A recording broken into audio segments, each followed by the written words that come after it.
పిత పుత్ర పవిత్రాత్మ నామమున ఆమెన్.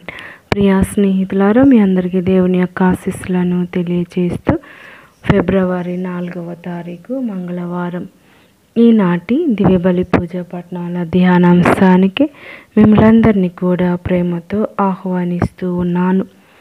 హెబ్రీలకు రాయబడిన లేఖ 12వ అధ్యాయం 1వ వచనం నుండి 4వ వచనం వరకు, మార్కు సువార్త 5వ అధ్యాయము 21వ వచనం నుండి 43వ వచనం వరకు ఈనాటి సువార్త పఠనాన్ని భక్తి శ్రద్ధలతో చదువుకొని ధ్యానించుదాం. పిదప యేసు పడవపై సరస్సు ఆవలి తీరమునకు వెళ్ళగా జనసమూహము ఆయన యొద్దకు వచ్చెను. అట్లా ఆయన ఆ సరస్సు తీరమున ఉండగా ప్రార్థనా మందిరపు అధికారులలో ఒకడైన యాయిరు అనువాడు వచ్చి ప్రభు పాదములపై పడి, ప్రభు, నా కుమార్తె మరణావస్థలో ఉన్నది, తాము వచ్చి ఆ బాలికపై తమ హస్తముల నుంచిన ఆమె స్వస్థత పొంది జీవింపగలదు అని మిగుల బ్రతిమాలెను. అంతటా ఆయన అతనితో వెళ్ళుచుండగా గొప్ప జన సమూహము ఆయనను వెంబడించుచు పైన పడుచుండెను.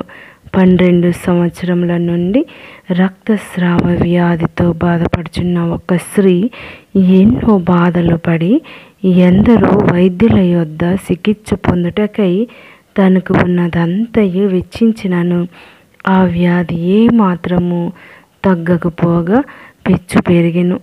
ఆమె యేసును గూర్చి విని జన సమూహములలో నుండి ఆయన వెనుకగా వచ్చి ఆయన వస్త్రములను తాకినంత మాత్రమున నేను స్వస్థురాలనగుదును అని తలంచెను. ఆయన వస్త్రములను తాకెను. వెంటనే ఆమె రక్తస్రావము నిలిచిపోయెను.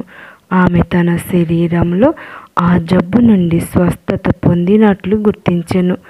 అప్పుడు తన నుండి శక్తి వెలువడినదని యేసు గ్రహించి వెనుకకు తిరిగి, నా వస్త్రములను తాకిన వారెవరు అని ఆ జన సమూహమును ప్రశ్నించెను. ఆ జన సమూహము తమపై పడుచుండుట చూచుచున్నారు కదా. ఇది ప్రభు వాక్కు. సర్వేశ్వరునికి వందనములు. ధ్యానాంశం హెబ్రీలకు లేఖ 11వ అధ్యాయం ఉద్దేశం 12వ అధ్యాయంలో చెప్పబడింది. ఈ విశ్వాస వీరుల మైదానంలో ఆటగాళ్లను ప్రోత్సాహపరిచే ప్రేక్షకుల మాదిరిగా ఉన్నారు. వారందరూ ఒక మహాసాక్షి సమూహంలాగా మన చుట్టూ ఉండి మన పాపాలను విడిచిపెట్టి పరుగు పందెంలో విజయం పొందడానికి సహాయపడతారు. యేసుక్రీస్తు మన విశ్వాసానికి కారకుడు. మన జీవితాలకు పరిపూర్ణతను, సార్థకతను చేకూర్చుతాడు. మనం పాపంతో పోరాడాలి. ఈ పోరాటంలో మనం గుండె ధైర్యాన్ని కోల్పోకూడదు. ప్రభువే మనకు అభయం. ఆయన మీదే మన దృష్టి. మార్కు సువార్తలో 2 అద్భుతాలను చూస్తాం. యాయిరు కుమార్తెను బ్రతికించటం మరియు రక్తస్రావ స్త్రీని స్వస్థపరచటం.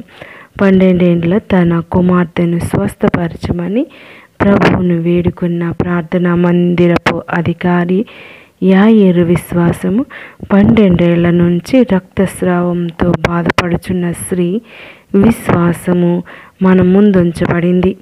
మరణావస్థలో ఉన్న కుమార్తెను ప్రభువు మాత్రమే రక్షించగలడని నమ్మిన యాయిరు ఒక ప్రక్క ప్రభు అంగి అంచును తాకితే చాలు స్వస్థత పొందగలని నమ్మిన ఆ స్త్రీ ఒక ప్రక్క ఎంత గొప్ప విశ్వాసాన్ని ప్రదర్శిస్తున్నారు కదా. కుమార్తె మరణించిందని తెలుసుకుని విషాదములలో ఉన్న యాయిరుతో ప్రభువు, అధైర్యపడకు, విశ్వాసం ఉంచుము అని అతని కుమార్తెను బ్రతికించాడు.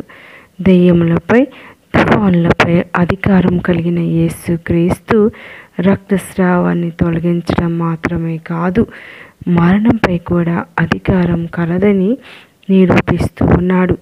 ప్రభు అధికారానికి పరిమితులున్నాయా? ఆయన ఇది మాత్రమే చేయగలడు, అది చేయలేడు అని చెప్పగలమా? మనం చేయవలసిందల్లా అధైర్యపడకుండా విశ్వాసం కలిగి ఉండటమే అద్భుతాలను చూడగలం. ప్రియ స్నేహితులారా, మన జీవితంలో అద్భుతాలు జరగాలి అంటే దృఢమైన ఘనమైన విశ్వాసం ప్రభువునందు కలిగి ఉండమని ఈనాటి సువార్త పఠనం మనకి బోధిస్తూ ఉంది. దృఢమైన విశ్వాసాన్ని దయచేయమని వేడుకుందాం. పితా, పుత్ర, పవిత్ర ఆత్మ నామమున ఆమేన్.